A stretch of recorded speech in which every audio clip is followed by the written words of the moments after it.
வங்கி கணக்கில் இருந்து வாரத்திற்கு 24,000 ரூபாய் மட்டுமே எடுக்க முடியும் என்ற உத்தரவை மத்திய அரசு தளர்த்திய போதிலும் அரசு மற்றும் தனியார் நிறுவனங்களின் ஊழியர்களுக்கு வரும் 1ஆம் தேதி 24,000 ரூபாய் அளவிற்கு கூட பணம் கொடுக்க முடியாத நிலையில் வங்கிகள் இருப்பதாக தகவல்கள் வெளியாகியுள்ளது.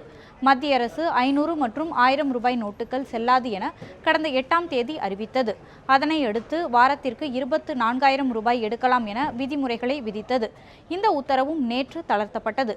ஆனால் புதிய 500 மற்றும் 2,000 ரூபாய் நோட்டுகள் வங்கிகளிடம் போதிய அளவு கையிருப்பில் இல்லாததால் வரும் 1ஆம் தேதி சம்பள பணத்தை எடுக்க வரும் ஊழியர்களுக்கு பணம் வழங்க முடியாத சூழல் உருவாகியுள்ளது.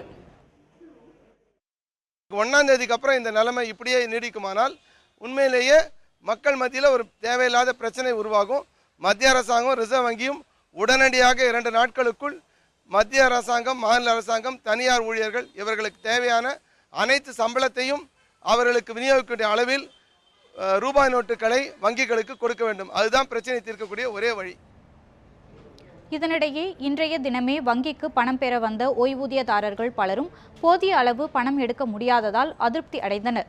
நாளைய தினம் தங்களுக்கான ஓய்வூதியம் வங்கி கணக்கில் செலுத்தப்பட உள்ள நிலையில் வங்கிகள் போதிய அளவு பணம் தர முன்வர வேண்டும் எனவும் கோரிக்கை விடுத்துள்ளனர். நான் ஓய்வூதியதாரர் தான். நான் 1ஆம் தேதி அன்னைக்கு எனக்கு 30ஆம் தேதி அன்னைக்கு பேங்க்கில் கிரெடிட் ஆகிடும். நான் 1ஆம் தேதி அன்னைக்கு ஒரு 10,000 15,000 எடுத்துகிட்டு போவேன். அதுக்கப்புறம் தேவைக்கு ஏற்ப எடுப்பேன். இன்னைக்கு எடுக்கலான்னு வந்தால் இன்னைக்கு 6,000 ரூபாய் தான் வித்ட்ராயல் லிமிட்டுன்னு சொல்லிட்டாங்க.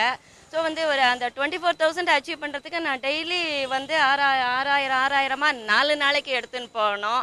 அது ரொம்பவே கஷ்டம்தான்.